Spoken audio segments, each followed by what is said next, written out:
It's now time for the Pony Cake Sports Podcast with your hosts, Josh Stevens, Tim Thompson, and Tom Schultz. Woo!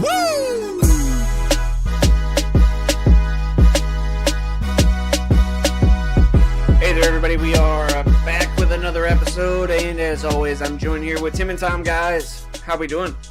I'm still in shock after this crazy week of NFL football.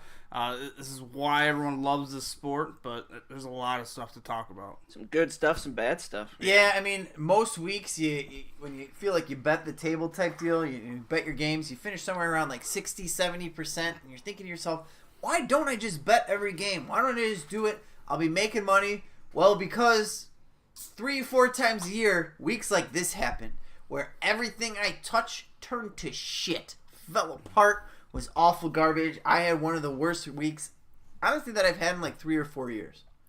Let's go ahead and start off with that Thursday night game. We had the New York Jets, the Cleveland Browns. Biggest story here. Cleveland Browns win 21-17. Baker Mayfield comes in for relief of Tyrod Taylor due to an injury. Baker Mayfield now announced the starter for next week. They get their first win in, 500, 600 something days? 600 something days. Listen, absolutely crazy. This is a game we said last week. The only thing that would make this better, I think I looked at Tom and said, Tom, could you imagine if it was Darnold versus Mayfield right now going in? Yeah, I would love it, blah, blah, blah. First half happens. Tyrod goes down. End of the first half, right? Yeah. And it goes down, and then Mayfield comes in that second half and just does Baker Mayfield things. He looked like spitting image of Baker Mayfield in college. That was a Baker Mayfield college football game. Very impressive. I know I've not been the biggest Baker Mayfield supporter like you guys have, but went in there and just took it to the New York Jets. What he was able to do in this game was fantastic. I feel pretty confident when I said last week, when I said that the Browns would be 3-0 if Baker Mayfield was their starting quarterback week 1. Tim, you can still shake your head, but I'm still 100% behind that statement. I think it's clear now to most people. I know there's still a lot of people out there that think Sam Darnold should have been QB1. And I don't think that's the case.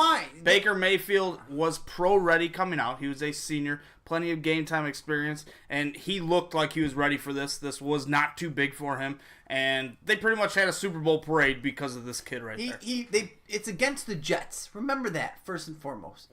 It's against the Jets. The NFL's crazy because the Jets just whooped the Lions, and the Lions beat the Patriots. My point is to say that the Browns would be 3-0. That's like Bears fans saying that the Bears would be 3-0 if Chase Daniel was the starting quarterback. It's the same type of concept. You can't implement that. Like you just said, the NFL is crazy. You don't know what would have happened. Maybe they wanted to tie the Steelers with Baker Mayfield at quarterback. That was a terrible rainstorm, shitty weather, weird game, right? Who knows? You put him in there week 1. Who knows what happens to Baker Mayfield, his confidence. It all worked out for the Browns at the end. He came in kind of a perfect situation where he got to go into halftime, prep a little bit. And they were down 14-0. He got the last drive in the second quarter and scored points. Right, that's my point. He got to do that, go into the halftime, kind of build, and it worked out perfectly. And to your point, I cannot say one bad word about Baker Mayfield's performance. He looked like a seasoned veteran out there in Week 3 against the New York Jets. I just feel like it's a little bit ignorant to say that the Browns would be 3-0 if he was starting the whole year. It's not, because Tyrod Taylor's been terrible this whole season, and Baker showed what he could do on the football field. Let's go ahead and move on to the Sunday games. First one we're going to talk about, New Orleans Saints at the Atlanta Falcons. The Saints win this game 43-37 in overtime, the third straight week where we have an overtime game. Huge game overall by both teams. But what would your thoughts be if this game ended up in another overtime tie? I don't know. Like, people saying they want it to go to the college rules. Like, I know this is stupid, but that would kill fantasy football. That would absolutely kill fantasy football. You'd have quarterbacks with 9 touchdowns in a game, and the NFL is not going to do that. I understand people don't like ties, but it is what it is. It's just part of the NFL. If they want to eliminate tie, listen, the fact that it came to week 1 and week 2, you had a tie each one. That's why it's so prevalent right now, right? I'm all about not having ties, but it doesn't mean eliminating the first overtime. It would be something like an NHL style where you have your overtime, you do that. If no one scores, then maybe you switch it to the college style after that first overtime. It's just too much football, man. Yeah, my suggestion was to do the regular overtime, and then have a college style overtime after that. But you would have to go for it after the first touchdown. The fact that there's only been maybe over the last 5 years, 10 ties, if that, over the last decade. How many ties do you think there's been? 10, 15? Not many. Right. So for you to say it's too much football, well, it's an exception. It's not the rule.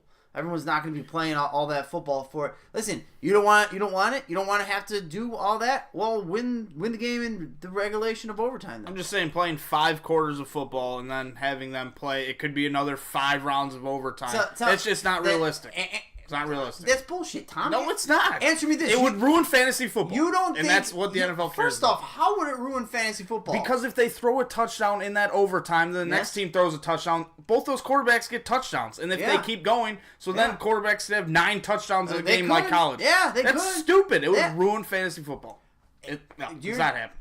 You're just bringing up stuff that's not going to happen. You're basing what the NFL should do based on fantasy football. Why do you think the NFL is so popular? Why do you think they're making all these rules? They're so because popular, of fantasy football. They're so popular because of betting. No, fantasy football, which is part of fantasy football. That's why the NFL is where it's at right now. Moving on. Going back to this game, I just want to say, to your point, it needs to be brought up and said from the rooftops. I believe Michael Thomas has caught 38 balls on 40 targets. On pace for like 200 receptions. Freaking absurd. Absolutely unbelievable. I've always been, a Michael Thomas guy, but not like a monster Michael Thomas guy like you, Josh.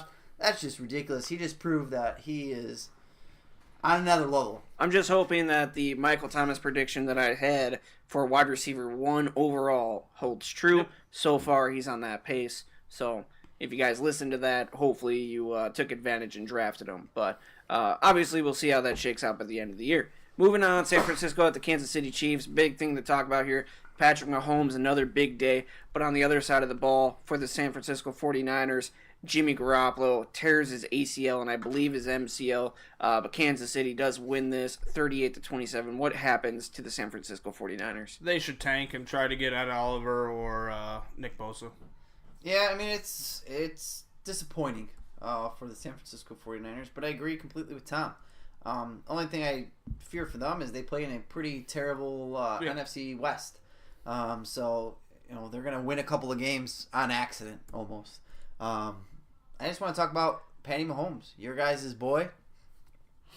Just big timing out there. Just absolutely big timing. Kareem Hunt got into the events here a little bit more, and Sammy Watkins, he seems to be alive and well there in Kansas City. So Chiefs are 3-0, and apparently Andy Reid's title of the quarterback whisperer lives on.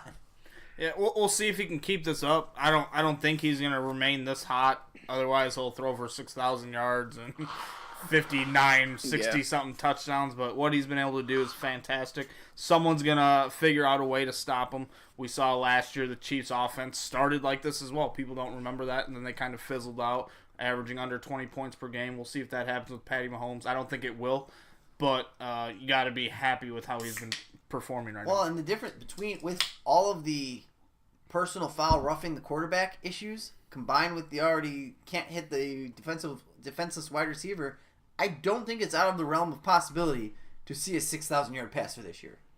I don't. I know that it sounds nuts to say, but with how soft this league's gotten, it's possible. It's very possible, especially if you're throwing the ball like Ryan Fitzpatrick or Mr. Mahomes here. So, Oakland Raiders at the Miami Dolphins. Miami Dolphins move to 3-0. They win this game 28-20. Biggest thing I want to talk about with you guys, we saw Amari Cooper again not put up a very big game, and John Gruden. What is going on with the Oakland Raiders?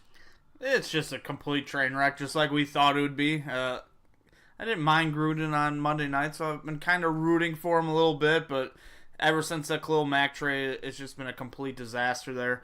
It's tough for a Western Coast team to go to the East Coast, play at noon. It's a tough position to put your football team in, and they had a chance to win this football game. Yep. And they dropped the ball, but big props to Miami Dolphins. They're playing good football, doing enough to win games right now. So I actually had my cousin ask me today, what's wrong with the Raiders? And I kind of prefaced with exactly what we said, that, you know, all of us had kind of been poking fun at John Gruden, showing tapes from the 70s to his players, like they freaking care about that. I think more what it comes down to is John Gruden actually does have a good offensive mind. You've seen it even in today's day. I think he can be an okay offensive mind. The problem is he needs some help on that defensive side of the football, and he's not getting it right now. Trading Khalil Mack does not help. The fact that he did not start that job in his very first phone call wasn't to Khalil Mack saying, hey, let's go do dinner and figure out how we're going to, you know, base this around you. He is going to the media, and every day I feel like he's spending more time thinking about how he's going to troll the media with Khalil Mack questions than focusing on his team. It's annoying. It's disgusting. They're going to be bad, and I feel bad because I have a strong feeling Nick Bosa is going to end up being a member of the Las Vegas Raiders, and unless they get some help on the defensive coordinator side of the ball, it's not going to really do anything. Yeah, Sidebar. Ryan Tannehill, much better than a lot of people expected. I have called that since the beginning of the year. Gruden has usually always had a pretty decent defense as well, and this year they're just not looking that good. So it's very interesting. Oakland's got a very capable quarterback. They are just not putting it together. Derek Carr looks better. Yeah. Yeah, he's like completing like 78% of his passes, and I don't know. It sucks with Amari Cooper. I think we were all high on him when he came in as a rookie. Had good couple years. Last couple years been bad. Like, is he bad? Like, no. It seems like if he faces a good corner, he can't do shit. What I think it is, personally, is I think he needs a change of scenery.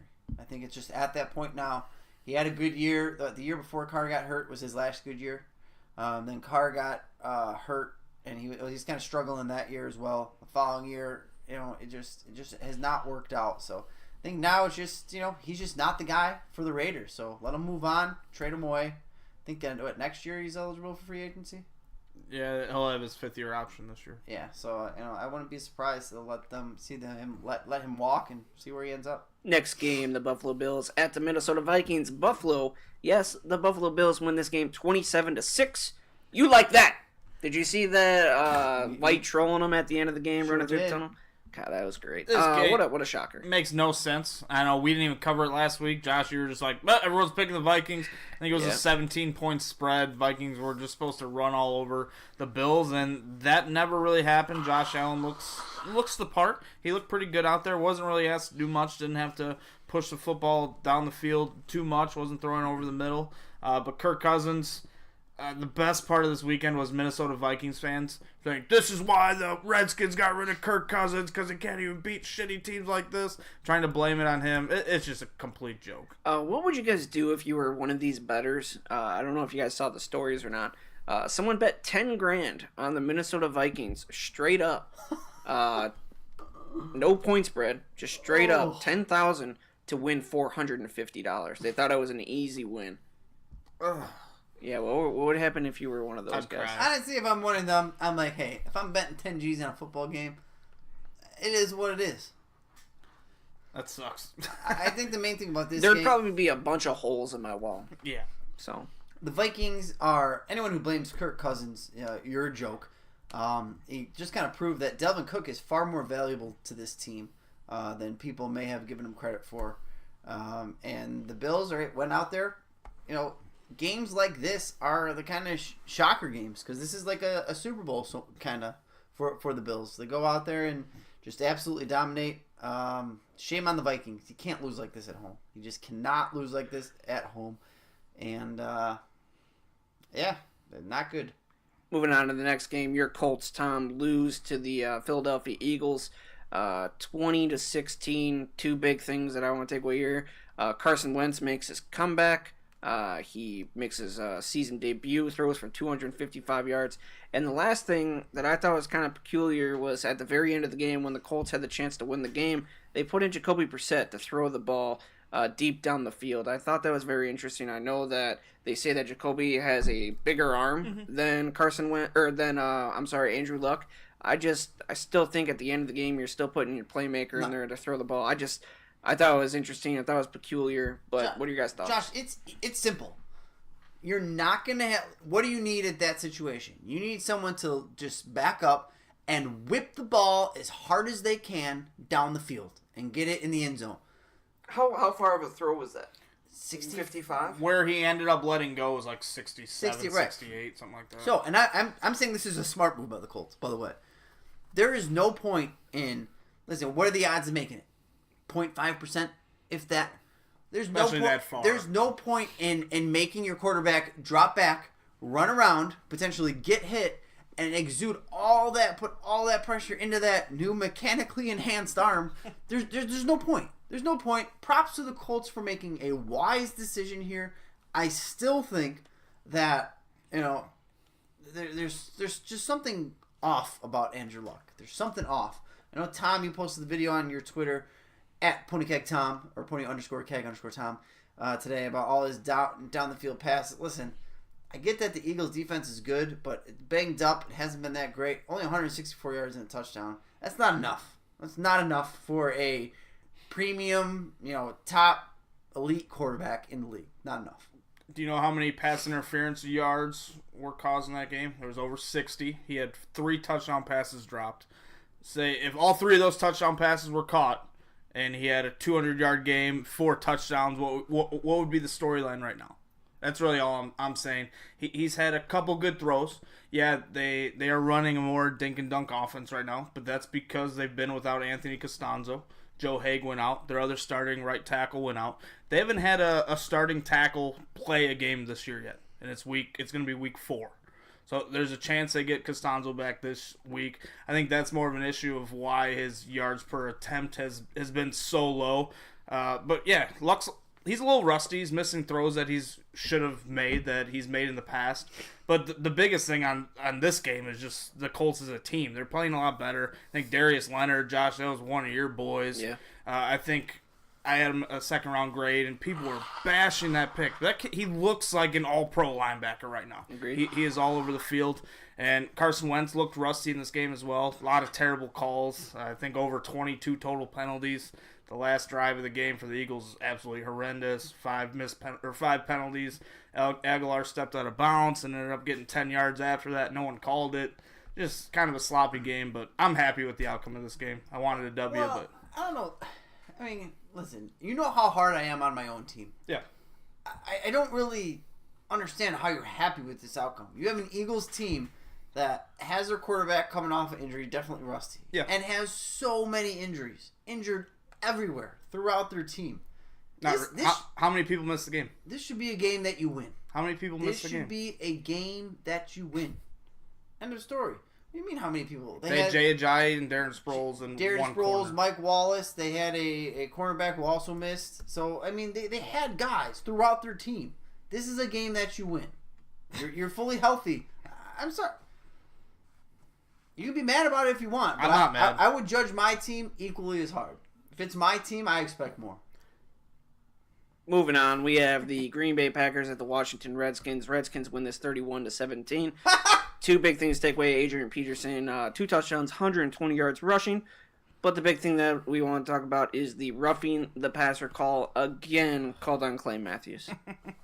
He's a cheater. What do you want me to say? Yeah. Packers, a lot of people were calling this a trap game, and that's exactly what it was. Redskins the week before lost to my Colts at home. A lot of people were expecting the Packers to walk in there and just be able to do whatever they wanted to this Redskins team. Yeah. But they really showed that they're kind of an underrated football team right now, especially with Alex Smith at the helm and AP running the football. He looks like his old self. If you're a Packers fan, you have to be upset. You have to be pissed off at this game. Rodgers really never looked healthy. Aaron Jones was a nice little spark, but really wasn't on the field too often. The big thing with him is he can't pass block. He can't pass protect. That's the reason Jamal Williams and Ty Montgomery are going to stay on the field right now. Redskins, this was a must win for them.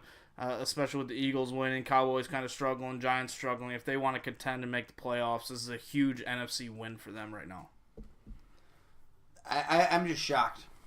Rodgers seems hurt. I know the Packers are out there just saying that 55% Rodgers is better than 100% anyone else. Not good. Is there an issue with the roughing the passer in that game? Yes. It's what sucks though is the reason that penalty is in effect is because Aaron Rodgers, and it's affected them in every single game so far. I truly believe that the refs do have. I'm a Bears fan. I do believe that there's a conspiracy against the Packers. I do. I do. You look at they're so like ticky-tacky. The week 1. It's been in every game. Week 1, week 2, week 3, all 3 of them. But week 1 against Trubisky, he hit him late, so that's different. It wasn't necessarily it was late. It was a bad penalty by him. Week 2, week 3 though, in my eyes, if it's my team, I am livid.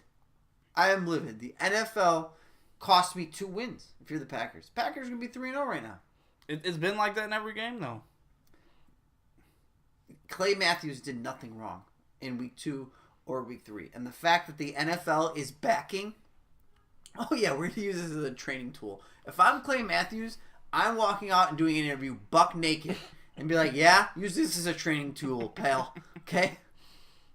Next game, the Carolina Panthers beat the Cincinnati Bengals at home 31-21. Big thing I want to talk about here, Christian McCaffrey, 184 yards, not receiving, but rushing. Is he a guy that can legitimately run between the tackles? There's always been questions about it.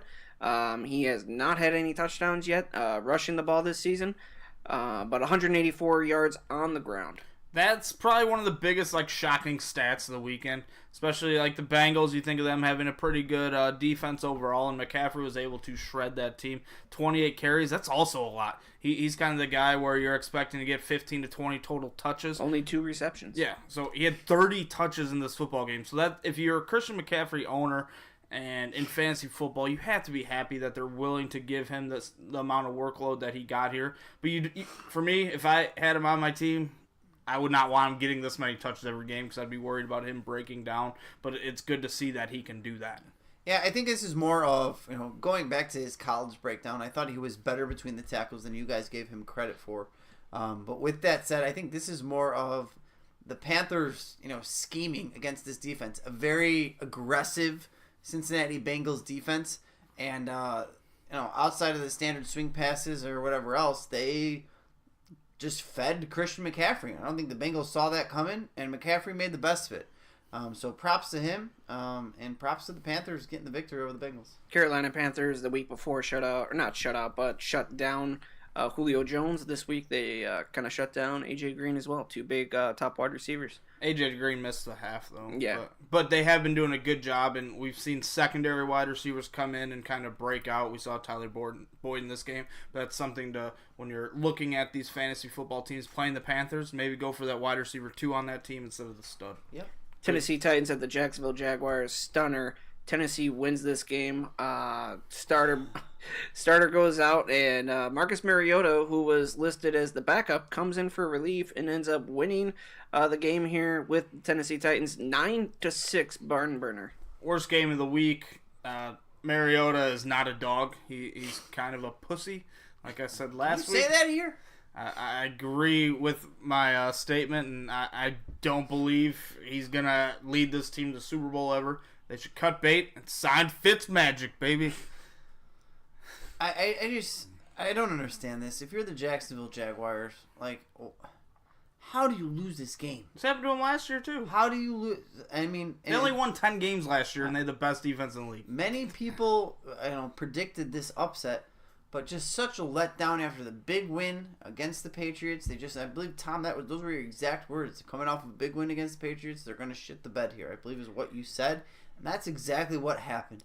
I get that Leonard Fournette was out, but how do you let Blaine Gabbert roll into your house, goes into concussion protocol, and then Marcus Mariota, a.k.a. Joey Harrington, come in relief and give the Titans a 9-6 victory? That is embarrassing. It's a disgrace. You had a chance to be 3-0 in your division and be in the driver's seat. Obviously, Tennessee Titans are now hurting at quarterback. They reached out to quarterback Matt Moore to come in for a tryout, and he declined. That's how desperate it's getting. They also reached out to quarterback Jay Cutler. Don't think that's going to happen. But moving on, Great. Denver Broncos at the Baltimore Ravens. Baltimore Ravens win this game 27-14. Big thing I want to talk about here is rookie sensation, Mr. Lindsey throws a punch. Did you guys see that? I didn't. I read a couple tweets about it. Yeah, a lot of people are calling it the Phantom Punch. He legit threw a punch. Basically, there was a big pile up. Case Keenum fumbled the ball. Big pile up on top of it. One of the other Baltimore defenders basically piled on top of it. And then Philip Lindsay comes out of nowhere, spears him pretty much while he's on the ground. And then somebody tries to roll him off, and then you see a punch come in. He's ejected. It was just a very interesting game. But with Philip Lindsay out, you kind of saw the Denver offense not be as productive as they have been the last couple of weeks. It's disappointing. You know, the Broncos just in general, I was really expecting Royce Freeman to take control of that backfield, and he wasn't able to do that. Even with Lindsay out, he really wasn't super effective in this football game. Big props to the Ravens and their offense. This team, sneakily, the last 8 games they've played, including last year, they've been averaging 32 points a game. That's very good. Not something we're used to from this Ravens team. If they can continue playing good defense, this can be a contender in the weak AFC right now. I just I don't know what to think about this game. Alex Collins goes out, puts up decent numbers. John Brown is apparently a valuable asset in that Ravens offense. And to your point, what is Royce Freeman? What is that backfield? Nobody knows. It seems like the Broncos, going back to the C.J. Anderson and going back to their split back days. I'm blanking on the other name there, but Booger. Thank you. Freeman and Lindsay are the same thunder and lightning that Broncos pass. Like, it's the same thing. They just can't get a solid number one guy. Moving on, we have the New York Giants at the Houston Texans. Giants put up 27, beat the Texans. Texans at 22. Deshaun Watson, 385 yards passing the ball. Saquon Barkley, 5 catches. What are you guys' thoughts on this game? I think the Texans have to be one of the most disappointing teams to a lot of people right now. A lot of NFL analysts really thought this team was going to contend in the AFC South with the Jaguars, and I just don't see that happening right now. Look, Deshaun Watson put up good numbers. This is his highest output of yards on the season, but only got them 22 points. If your quarterback's throwing 385 yards, you want more on the scoreboard. The Giants, Saquon Barkley had a solid day. Eli Manning finally started looking like the quarterback we kind of thought he would look like this year. Was pretty consistent and reliable in this football game. Almost hit that 300-yard marker. Big time win for the Giants. If they lost this football game, it was probably their season. Yeah, the Giants still continue. I'm not sold on them just yet. The Evan Ingram injury hurts them. That sucks. Here going forward. Saquon has looked fantastic, but OBJ is still without a touchdown. And I just don't know. If their coaching staff knows how to handle this team. A lot of personalities there. A lot of people wanting the ball. I'm just not sure the Giants are, who Giants fans want them to be. I look for them to be like a 6-10 type of team, in all honesty. LA Chargers at the LA Rams. Battle of LA. The Rams win this 35-23. Todd Gurley, big day. Robert Woods, big day on the other side of the ball. You have Mr. Mike Williams, big day on from him. The Rams are probably the best team in the NFL right now, but they're going to be tested the next couple of weeks. Aqib Talib and what's his name? Their other cornerback. I'm trying to blank God. too. LaMarcus Joyner? No.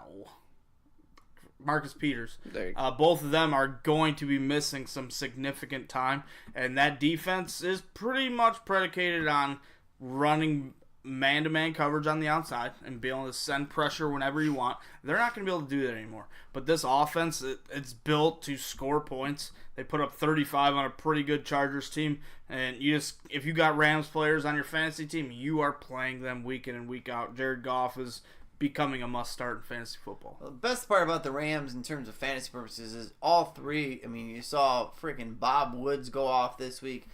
Brandon Cooks, even though he doesn't have a touchdown, has gotten quite a bit of play himself, and Cooper Kupp as well. All three of them are startable wide receivers. That's very, very important here through 3 weeks. So props to the Rams, like you said, very talented. Gurley wins the battle of LA running backs over Melvin Gordon.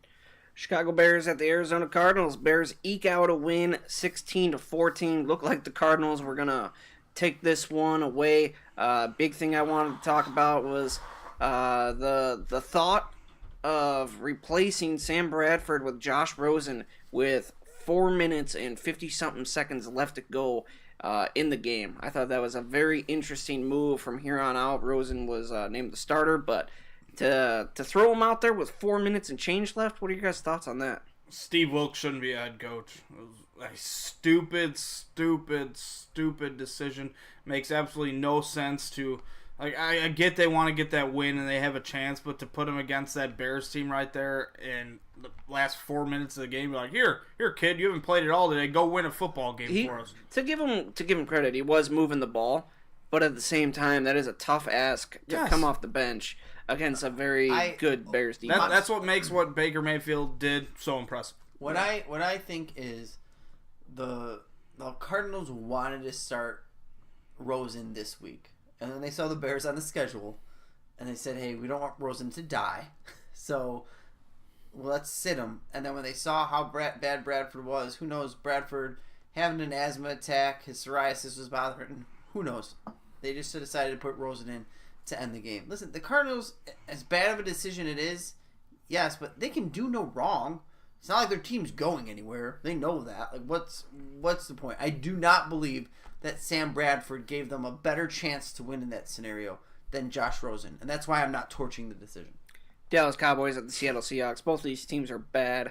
Seattle puts up 24, Dallas 13. And sometimes home field makes a big-time difference, and that Seahawks team in general looked a lot better than they had the first 2 weeks of the season. Dallas, Dak Prescott, big-time disappointment this year. And in general, Zeke Elliott was able to run the football at 127 rushing yards, had a touchdown called back where he stepped out of bounds on a reception before he touched the football. This is a big-time, disappointing, embarrassing loss for the Dallas Cowboys. That offense right now is extremely stagnant. Yeah, I mean, I wouldn't necessarily say it was embarrassing. Seattle's a tough place to play. Russell Wilson showed out. You know, more importantly, Zeke kind of is the one who cost him there down the stretch with that fumble. That Seahawks defense played with a little bit of pride here at home, so definitely not a good look for the Dallas Cowboys, and they're 1-2.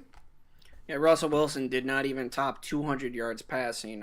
Chris Carson, 32 rushes, 102 yards, 1 touchdown, and then he also had 2 receptions for 22 yards. So it was the Chris Carson carrying this team, grinding out some time to win this game for them. Detroit Lions, they beat the New England Patriots at home 26-10. Big takeaway here is Matt Patricia gets his win against Bill Belichick, and also the Detroit Lions have had their first 100-yard rusher since 2013? Yeah, I think Reggie that Bush. is. Holy moly! What a joke. If you're a Patriots fan, you have to be pretty upset with this game. Yeah. There's really no reason the Lions should have won this game. My biggest takeaway is how the Lions played defense against the Patriots. They're pretty much double covering Gronk at the line of scrimmage like it was a punt, and they were just jamming him and just making Tom Brady throw it to someone else. That's what the Jaguars did the week before. I expect the Dolphins to do that this week against them. And big shout out to Kerryon Johnson. Finally, they're like, yeah, let's give our best running back a bunch of carries. Like, yeah, that's a hard concept to grasp. They finally did that. He only had 16 rushing attempts, over 100 yards. Big time game for him. Yeah, I texted my buddy in Detroit, and he said, it's finally over. He was excited. Teams should enjoy now. I don't think the Patriots are necessarily nervous. I think it'll be a close game coming up here in Miami, but it is what it is. I believe that, next week, not this week, but next week, Julian Edelman comes back. Yep. It's a whole new team. Sony Michel, Rob Gronkowski, and Julian Edelman. Josh Gordon. And Josh Gordon. Thank you, Tom. That's an offense that Tom Brady can get behind. Kenny Galladay, another touchdown as well for the Detroit Lions. Last game, Monday night game, Pittsburgh Steelers at the Tampa Bay Buccaneers. Pittsburgh was cruising in this game, making Ryan Fitzpatrick turn the ball over Got close at the very end of the game. Pittsburgh wins this game 30-27. Big story here. Ryan Fitzpatrick throws again for over 400 yards. First person ever, Tim, right? Is that what you said? Yep. First person ever to do that. Pretty impressive. Any other thoughts on that game? Steelers needed a W. They got it. They almost blew it, but Fitzmagic came alive in the second half of this football game. You know, it just kind of sucks. Like, our boy Josh, Chris Godwin, kind of messed up a lot in this football game. Had a big-time fumble, dropped a touchdown, had that other play called back. He still put up a quality performance. Hopefully he can keep playing like this, and I'm hoping Fitzmagic remains the quarterback for the Bucs. I just envision watching this game, like halftime broke down, and I just imagine Jameis Winston like, "Ooh, I'm getting my job back," licking his fingers like a big old weirdo that he is. And then the end of the game happened, and he was just all depressed, sad, and miserable again. Ryan Fitzpatrick should be the quarterback of this team for a long period of time. Had a terrible first half and still responded. The players are responding to Ryan Fitzpatrick. The players like playing for him. They're backing him. And I just think Jameis Winston's time in Tampa is done. I have to go with Ryan Fitzpatrick as the starting quarterback from here on out. It just makes sense. Plus, if you put Jameis Winston in this week against the Chicago Bears defense, I think it'd be a tough ask for Jameis Winston against Khalil Mack and that front seven of the Chicago Bears. Let Ryan Fitzpatrick go out again. I think it'll be a close game, but again, like you said, Tim, I think those players are responding to Ryan Fitzpatrick. Opens up the offense a little bit more. Not a lot of dumb throws. When we saw Jameis Winston throw the ball before, if he got in trouble, he would try to squeeze a throw-in interception. These interceptions that Ryan Fitzpatrick threw, one was off of a helmet. The one was a miscommunication between him and Mike Evans. And then the other one was he threw quite a little bit too far on a check down pass to Jacquizz Rodgers. That was a bad one. Yeah, that was a bad one. So he did miss on that one. But I think that it probably... We wouldn't even be talking about such a close game if it was Jameis Winston in there. So I think that game would have been way out of reach. But pretty good week overall for week 3. So it was pretty entertaining. Terrible week. Don't say it was good. It was crazy. It was insane. Which that's good. I lost my ass. Not good. I have to take out a second mortgage on my home. Let's go on and move on to week 4. Some interesting games here. We have 2 teams on bye. The NFL makes no sense. Only 2 teams this week, and then like 6 and 8 teams the week. It just I don't understand it, but you can't even tackle anyone anymore in this league, so no surprise there. Washington Redskins and the Carolina Panthers are on bye this week. Let's go ahead and start with the first matchup, which is the Thursday night game. That is the Minnesota Vikings at the LA Rams. I don't know what to think anymore after that game against the Buffalo Bills with the Vikings. I'm gonna go with the Rams, guys. Yeah. So far this season, home teams on Thursday Night Football are 2-0. So I'm going to stick with that trend. Going to go with the Rams. They're the better football team on paper. But the loss of Marcus Peters, Aqib Talib, is going to make this an interesting matchup. I think it'll be a lot closer than people think. I think the Vikings will be able to move the football, especially if Dalvin Cook continues to play and practice this week. I don't think Dalvin Cook will be a factor. I don't expect him to play. I just think, especially these Thursday night games, the better defense wins, and I think the Rams are the better defense. And on top of that, I just don't see how, the Vikings, you saw how bad the Bears performed going to the West Coast there. I think there's something to say about that. So the Vikings going all the way to the West Coast on short notice after that beating at home, I don't like their odds. We saw what Mike Williams did in his game against the Rams. I like the odds if those 2 DBs are out. Start your wide receivers for the Vikings. Feel comfortable in that. I'm going to go with the Rams, though, like I said. But fantasy-wise, go and start your Vikings wide receivers. Cincinnati Bengals at the Atlanta Falcons. This is supposed to be a shootout right now, I believe. Point totals 51 or 52, so you got to expect a lot of points. Falcons really can't stop anyone right now. The lost 2 starting safeties, starting inside backer. The Bengals are going to be able to move the football. But I'm going to go with the home team. The Atlanta Falcons find a way to get it done. Steve Sarkisian is finally letting that offense breathe and get going and not relying 100% on Julio. Yeah, I'm taking the Falcons as well. I'm tempted to actually start one Andy Dalton over an Aaron Rodgers this week. Tempted.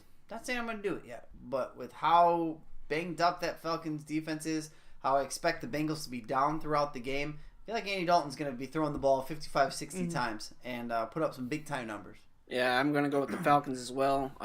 Like we said on Twitter, the Falcons need safety help. You should be looking and contacting Reed. If you haven't already, it's a very stupid move, but you should. You need some help in that secondary, especially at the safety spot with 2 guys out for the rest of the year. Tampa Bay Buccaneers at the Chicago Bears. I love this game. Huge matchup. And actually, the prices for this game are $132 to go to this game. That's the cheapest ticket. Expensive. Big game. Yeah, it's a big game. A couple of 2-1 teams. NFC rivals, former NFC Central opponents. And listen, I'm sorry. This isn't me being a fan favorite. I don't think that Fitzpatrick is going to be able to handle all of the pressure. But I do believe that Fitzpatrick's going to be able to torch that secondary, a secondary that I think is bad, that is hurting Prince Amukamara.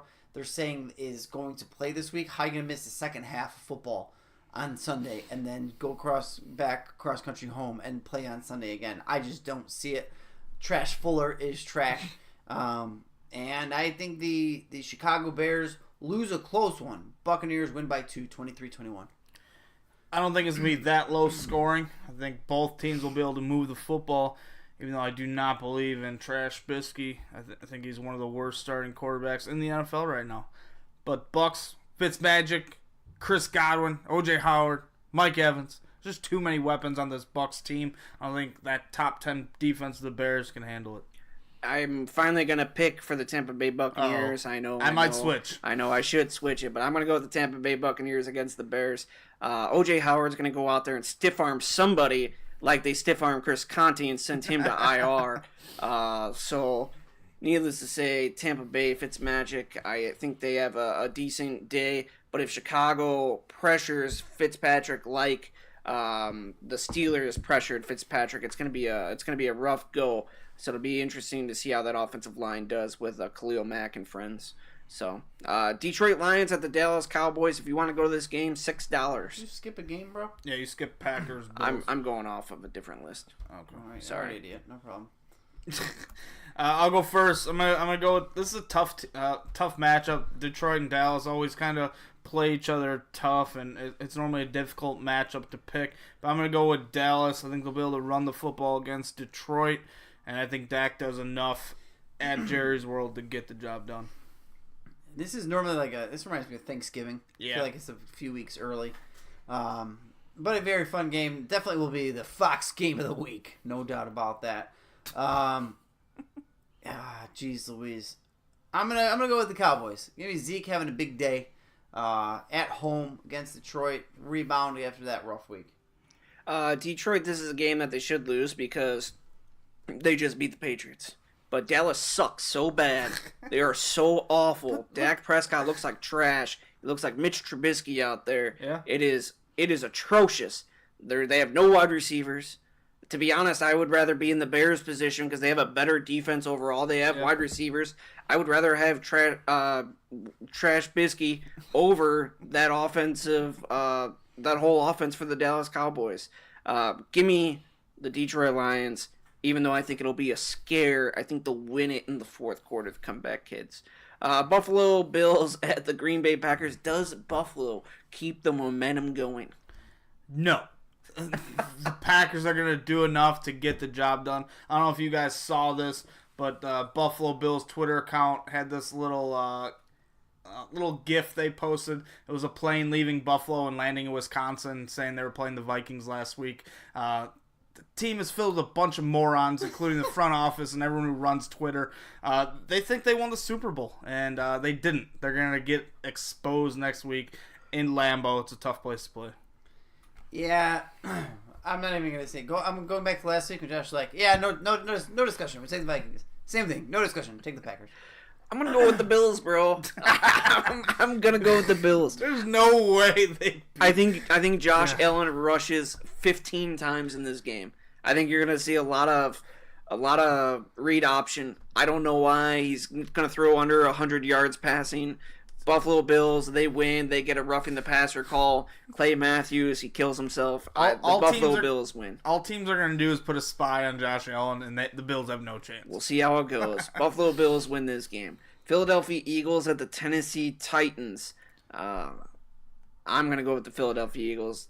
I don't know. It's a tough game. The Titans have been playing very ugly football, but they've been able to win. That defense is playing very well right now. They've been able to limit teams.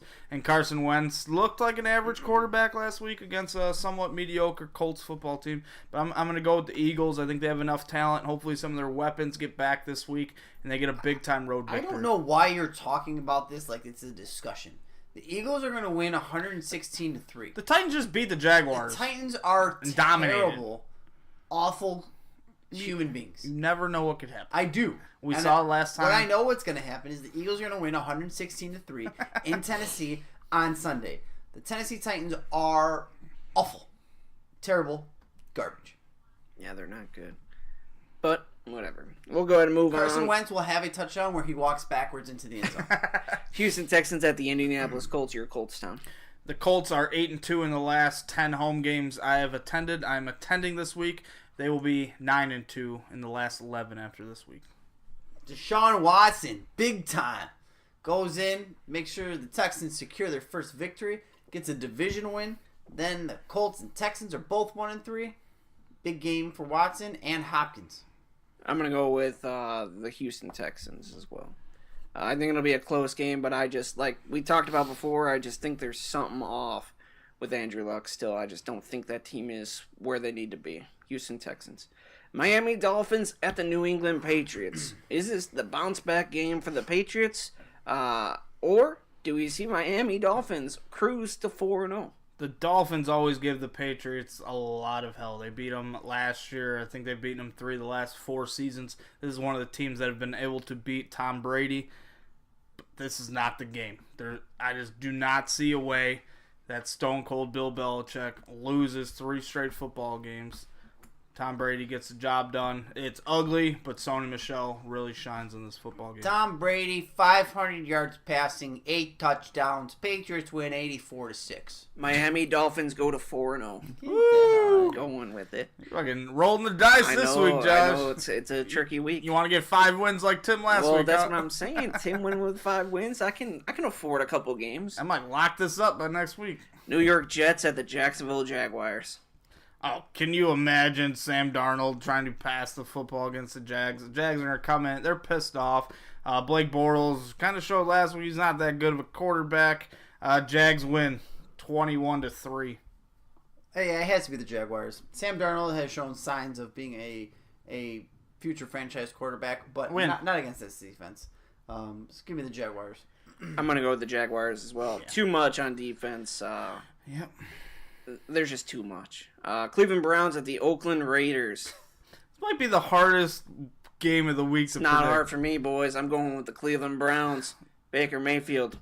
Lock it up. That should be the easy decision. If they were minus 17, I would take the Browns. No. I got to go with the Browns, too. They got my boy Baker Mayfield. Yeah. Dilly. It's just hard for me to think that the Raiders go 0-4, especially at home. Oakland's a hard place to play. A lot of people underestimate the black hole. We saw the Rams struggle week 1 on Monday Night Football. That team did not look good in that first half. So you have taken a lot of the words right out of my mouth, Tom. You already picked the Browns. I might switch. Can I switch? Or you already? I'll stay with the Browns. Yeah, I'm going with the Raiders. I love the Browns. I love what Baker Mayfield showed last week, but everything Tom just said. Look at how hard it is for the Rams going across to the West Coast. Listen, this is a rowdy crowd. People have been killed in the parking lot. You don't know what you're going to get there in Oakland, in all honesty. Baker Mayfield, I bet. How much? Should we bet that we'll see a junk grab to the crowd? Baker Mayfield's going to feed into this crowd here. a little bit. Just don't know if he's got enough to finish off the job. I'm taking the Raiders. Cleveland Browns opened up as a +2 underdog in this game. Interesting. Seattle Seahawks at the Arizona Cardinals. This is the game no one cares about for the week. It's probably going to be the worst football game of the week. I really don't think there should be that much discussion. I'm going to go with the Seahawks. Interested to see Josh Rosen play this week, but I think the Seahawks will be able to do enough to win this game. 24-21 Arizona Cardinals.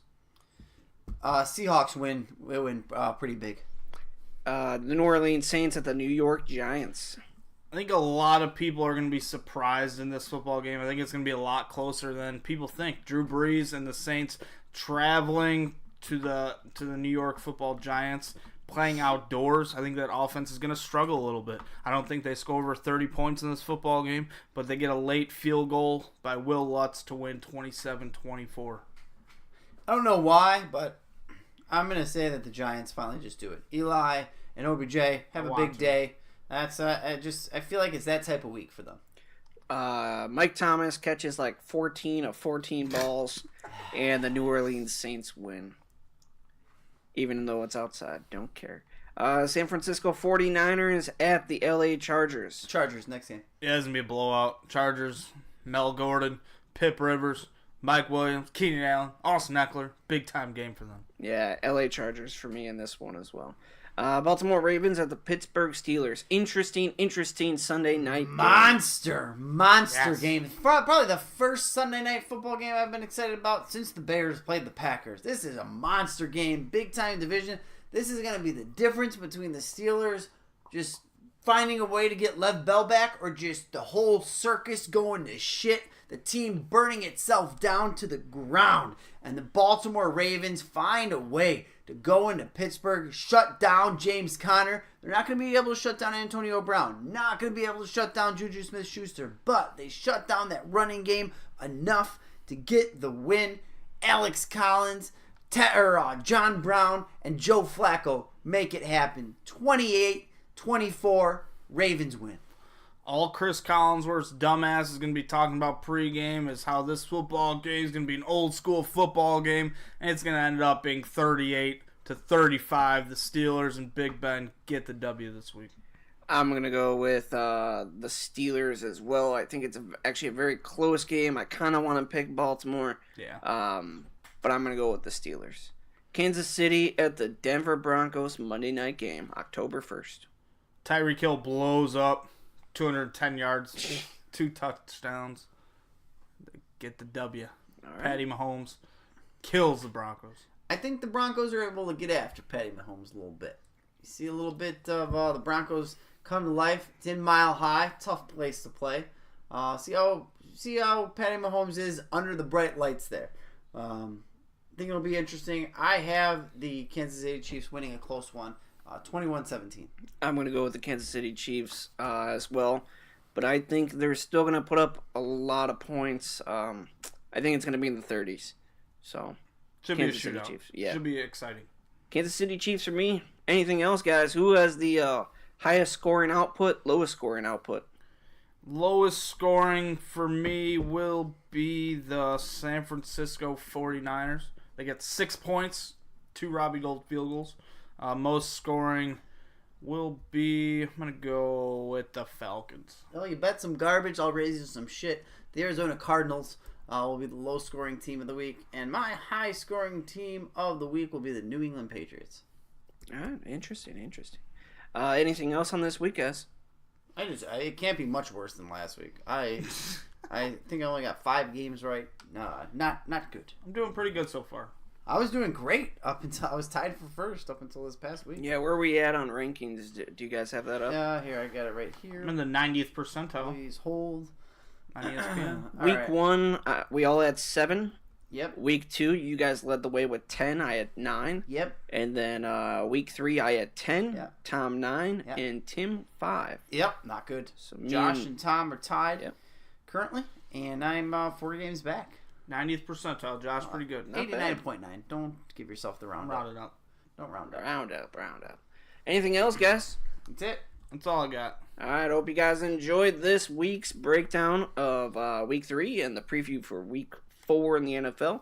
Be on the lookout for our fantasy episodes coming out, and we may have one special episode coming out after that as well. Yeah, we do. So be on the lookout for those, and for Tom, Tim, and myself, we are Pony Kick Sports. You can follow us on Twitter at Pony Kick Sports, at Pony_Keg_Tom, at Fight Talk Tim. Email us ponykicksports@gmail.com, and go to our website, ponykicksports.com. And until next time, Peace.